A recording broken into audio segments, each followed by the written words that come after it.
Dr. Marlon, advogado eleitoral, ex-juiz eleitoral, e queria que o senhor conectasse essa nossa discussão com essa que é a notícia do momento, né?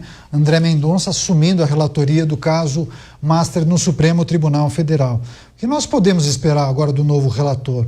Quando a gente fala da necessidade de transparência e a expectativa da população que as instituições e os seus representantes sigam rigorosamente a legislação vigente, o que se esperava, por exemplo, do ministro Toffoli? O senhor mencionou as citações que ocorreram no celular de um banqueiro, um banco que está sendo investigado pela Suprema Corte, e o tal ministro citado era o relator do caso.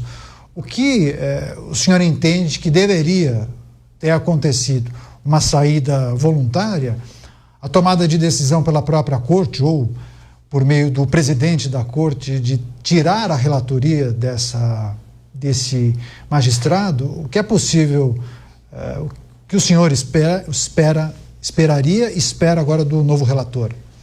O ministro Dias Toffoli, ele poderia ter poupado a si próprio e a todo o debate público, desde o primeiro momento, se afastando dessa direção. E com isso, eu não estou apontando e dizendo, ele praticou alguma ilegalidade. Não. Mas o fato é que as imagens e as mensagens eram tão fortes que justificavam essa proteção especial, especialmente quando nós falamos do Supremo Tribunal Federal. A chegada de um novo relator, eu acredito que deve ter ocorrido por sorteio, é o que acontece no Supremo. Deixa-se o relator, submete seu sistema de sorteio. Acredito que foi isso que aconteceu, é a regra. Cabe exceções, mas acredito ter sido isso que aconteceu. Seja ou não o que foi, o que levou a cair com o ministro André, é muito bom. Qualquer que fosse o outro ministro, que não fosse o próprio ministro Dias Toffoli, eu digo o seguinte, o jogo segue. Permite-se que o jogo tenha continuidade.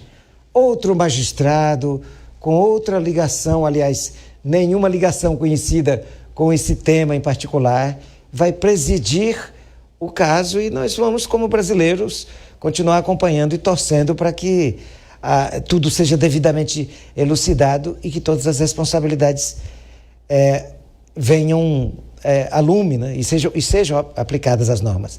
Mas eu queria dar uma contribuição também. Eu tenho uma formação na sociologia, o meu doutorado foi na sociologia do direito. Essas questões dos índices sempre me ocuparam muito, até pela formação de pesquisador. E os índices de percepção, por mais que envolvam não exatamente o público em geral, como muito bem pontuado pelo Dr. Fernando, mas especialistas, mas também envolvem empresários, líderes empresariais, tem uma carga de subjetividade alta, o índice de percepção. E isso já está revelado, inclusive, no próprio nome do índice, que é índice de percepção da corrupção. E o senhor acha que isso se descola da percepção do grande público, do cidadão? Não, tem uma certa proximidade. Não deixa de ter. Mas o que eu quero pontuar é o seguinte, é que quando fatores vêm a lume, inclusive por conta da atuação dos mecanismos de investigação, em lugar disso ser recebido como um sinal de que as instituições estão funcionando, gera o efeito oposto. Nossa, estamos com um problema de corrupção. Olha, ele veio à tona. Justamente muitas revelações vieram de atuações dos mais diversos órgãos. A Polícia Federal funcionando, o Ministério Público funcionando, os órgãos de controle, tribunais de contas funcionando, os dados vêm à tona e as pessoas se sentem fragilizadas. Só para concluir, eu era juiz numa pequena cidade do interior do Maranhão e fui fazer um trabalho de explanação para toda a comunidade. Eu ia junto com as pessoas da prefeitura, do Ministério Público, para falar sobre o problema dos crimes sexuais contra crianças, meninas. Tem até uma campanha no dia 29 de maio todo ano sobre isso. E eu, como juiz da infância e da juventude, ia falar. E logo depois que nós fazíamos isso, vinha um monte de denúncias. Quer dizer, eu posso dizer que antes havia pouco abuso? Não, havia pouca notificação. Pouca notificação. E essa notificação foi proporcionada por alguém que agitou a notificação, que no caso eram as instituições locais funcionando. Então, acaba que as instituições funcionando, elas acabam num primeiro momento gerando essa sensação, nossa, temos um problema. E não apenas que as instituições começaram a operar de alguma maneira. Pois é, agora, professora Lígia, embora muitos imputem a responsabilidade pela corrupção às figuras poderosas de Brasília, né, os representantes do poder que trabalham no Legislativo, no Judiciário ou mesmo no Executivo Federal, é preciso trazer isso para uma reflexão de dia a dia, o quanto cada cidadão acaba contribuindo para essa cultura da corrupção, a pequena corrupção do dia a dia. Eu me lembro daquela propaganda do cigarro que tinha o jogador Gerson, que o slogan era justamente: se você quer levar vantagem em tudo, fume o cigarro tal. E aí se utilizaram dessa frase de efeito e transformaram na lei de Gerson, né? Aquilo que representava um pouco desse brasileiro malandro, né? Quer levar vantagem em tudo, quer passar o outro para trás, se receber troco a mais não vai devolver, enfim. No imaginário popular tem essa figura, né? Eu acho que ela perdura até hoje. Dá para a gente conectar esse cidadão que gosta de levar vantagem ou que acha normal, normaliza esse tipo de coisa com o que acontece em Brasília, nas instituições, com os poderosos, os desvios de centenas de milhões? Sim, a menor dúvida. Por quê? Porque você tem a parte de cima dando um exemplo de que nada vai acontecer, onde a impunidade reina e que influencia todo o aspecto cultural embaixo. Eu acho que, né, eu não gosto de dizer, o brasileiro é corrupto porque ele é corrupto e não há nada que a gente possa fazer. Estou tirando um dinheiro aqui porque todo mundo faz dessa forma. Eu odeio essas sentenças culturais dizendo que o problema da corrupção é cultural. Não, não é cultural. É um problema muito racional. Para quem trabalha, né, mais com o lado empresarial, é um problema racional. Você faz um cálculo racional e quem fez não fui eu, foi um economista da Universidade de Chicago, ganhador do Prêmio Nobel, foi Gary Becker, que desenvolveu uma teoria onde ele diz o seguinte: se eu sentir, eu vou contar a história rapidinho, a história dele, como é que ele desenvolveu a teoria em 1963, se eu não me engano, ou 62. E depois ele publicou um paper, ganhou um prêmio Nobel depois, mais tarde, onde ele diz o seguinte: ele estava atrasado para uma reunião onde ele ia receber uma grande doação em dinheiro, e aí ele não tinha lugar para estacionar na Universidade de Chicago. Ele deu a volta, não tinha lugar. De repente ele achou um lugar, mas era proibido estacionar. Ele deu mais uma volta, não tinha lugar, ele ia chegar atrasado. Ele estacionou ali.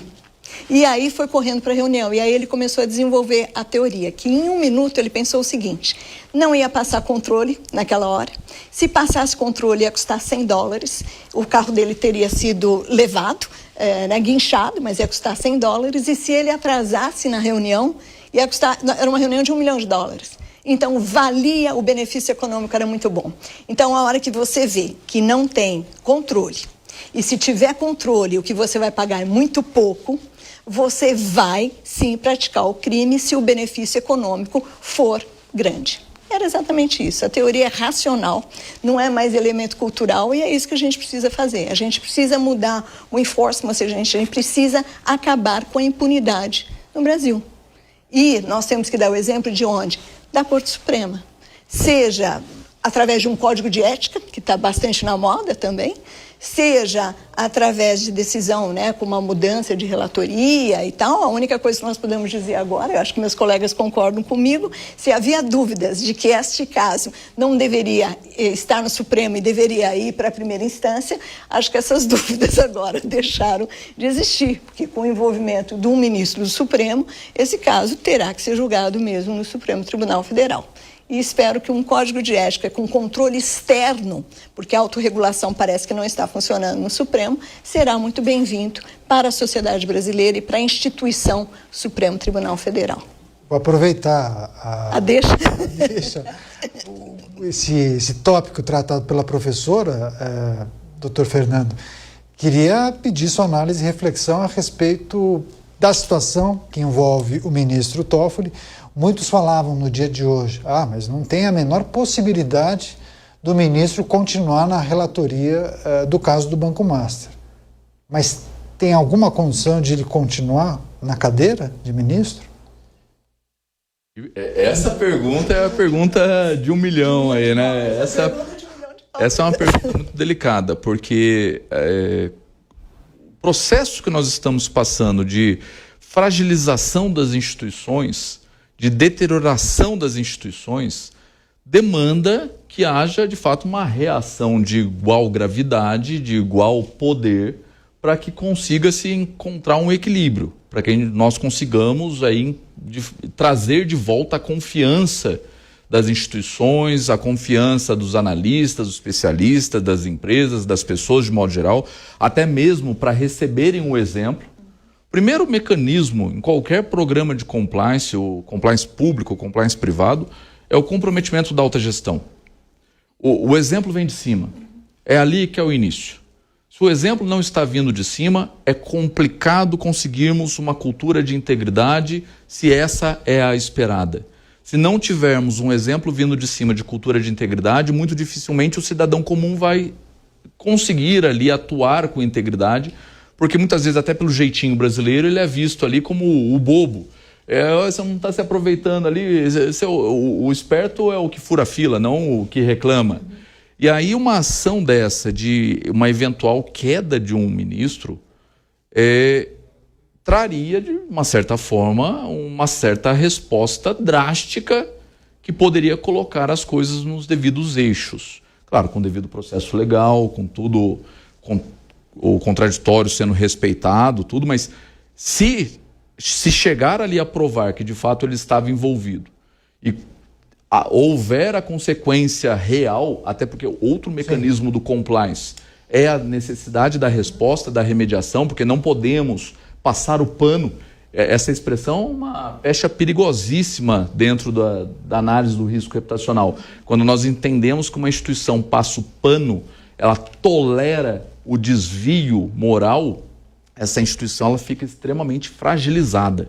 Então, se houver essa pecha em relação ao Supremo, de que ele passa o pano em relação ao ministro que cometeu crimes, se isso realmente for ali apurado e nada for feito, isso vai deteriorar as instituições brasileiras. Corremos o risco até de ir para uma situação pior no índice da percepção da corrupção, porque de fato teríamos ali a prova, com o devido processo legal, de um ministro de Supremo envolvido em crimes e nada sendo feito. Portanto, a queda com a devida apuração ali seria uma boa resposta. Claro, precisamos saber o que tem no celular do Vocaro, né? Porque dependendo de como for puxada a corda ali, eu acho que teremos uma situação de uma limpeza bem geral.